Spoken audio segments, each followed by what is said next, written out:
The war had ended 3 months ago, but fear still lingered in the corridors of the Galactic Council Station like smoke after a fire. General Corvok Thren stood alone in the observation deck, his massive frame silhouetted against the stars. At nearly 3 meters tall, with scales like obsidian armor and eyes that burned like molten copper, he was a monument to violence. His people, the Shikari, had nearly brought the galaxy to its knees. Now he was their ambassador, their peace offering, their prisoner in all but name. The other species gave him a wide berth. Manted diplomats skittered past without meeting his gaze. The crystalline luminari dimmed their inner light when he approached. Even the proud Zenthari, warriors in their own right, found reasons to be elsewhere when General Corvok Thren walked the halls. All except one human. Arya Kellen had introduced herself on his second day aboard the station. She was small by any standard, barely reaching his chest even in her formal diplomatic attire, with dark hair pulled back and eyes the color of Earth's oceans. She'd walked right up to him in the central plaza while every other being present suddenly found urgent business elsewhere. "General Thren," she'd said, extending her hand. "I'm Arya Kellen, Human Diplomatic Corps. Welcome to the station." He'd stared at her hand, confused by the gesture. She'd smiled and explained it was a greeting, a show of trust. He'd touched her hand carefully, terrified his clawed fingers might tear her fragile skin. Her grip was surprisingly firm. That had been the beginning. Corvok didn't understand why she kept coming back. Every morning she found him wherever he'd taken refuge from the stares and whispers. She brought him coffee, a human beverage she insisted would grow on him, though it tasted like burnt soil. She talked about trivial things, the station's recycling problems, a new restaurant that opened on the commerce level, her sister's children back on Earth. She never mentioned the war, never asked about the 17 worlds his fleets had conquered or the billions displaced by his campaigns. She treated him like a person, not a monster. "You don't have to do this," he told her one morning. 3 weeks into their strange routine, they sat in the observation deck, the only place he felt he could breathe. "Befriend me. Your people suffered greatly at my hands." Arya took a sip of her coffee, looking out at the stars. "My brother died at the Battle of Proxima Station," she said quietly. He was a communications officer, 23 years old. Corvok's blood ran cold. His claws scraped against the deck plating as he tensed. "Then why?" "Because the war is over," she interrupted, turning those ocean eyes to him. "And because someone has to be first. First to forgive. First to trust. First to build the bridge."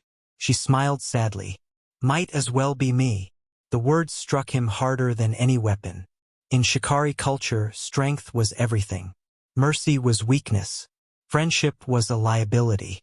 He had spent 50 years building his reputation as an unbreakable warrior, a general who never hesitated, never doubted.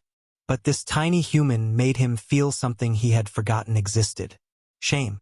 "I do not deserve your friendship," he said, his voice rough.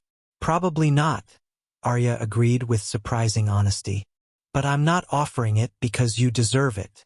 I'm offering it because I believe you can become someone who does." Over the following weeks, their friendship deepened in ways that baffled the entire station. They played strategy games where Arya's unconventional human tactics regularly defeated his military precision. She taught him about Earth literature, reading passages from books about redemption and second chances. He told her about Shikari history, about how his people's harsh desert world had forged them into warriors, how survival demanded strength. "But you're not on your desert world anymore," she pointed out one evening. "You're here in the galaxy with the rest of us. Maybe it's time to be strong in a different way." The test came during the trade negotiations with the Zenthari delegation.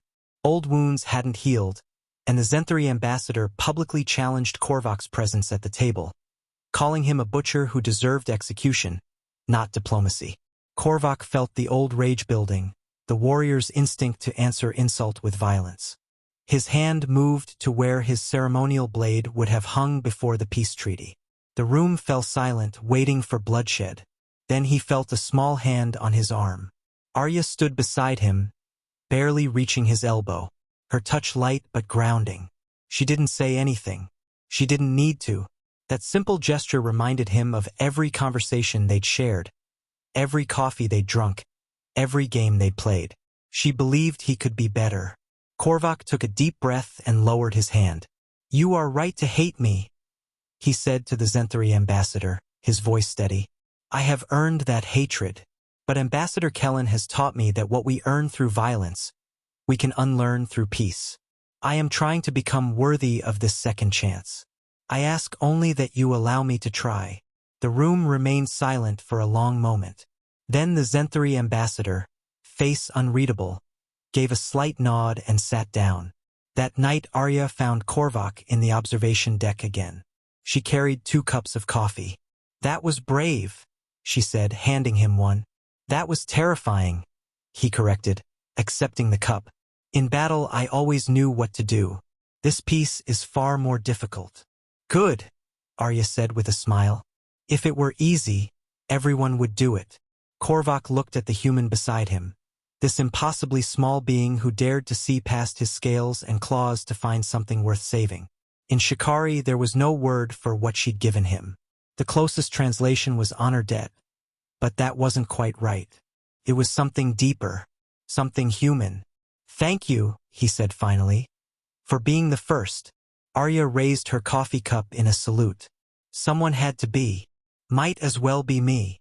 As they sat together watching the stars, General Corvok Thren understood what his entire military career had never taught him. That the strongest warriors weren't those who never fell, but those who dared to rise again. And sometimes all it took was one person willing to extend their hand and believe in the possibility of change. One human courageous enough to befriend a monster and help him become something more.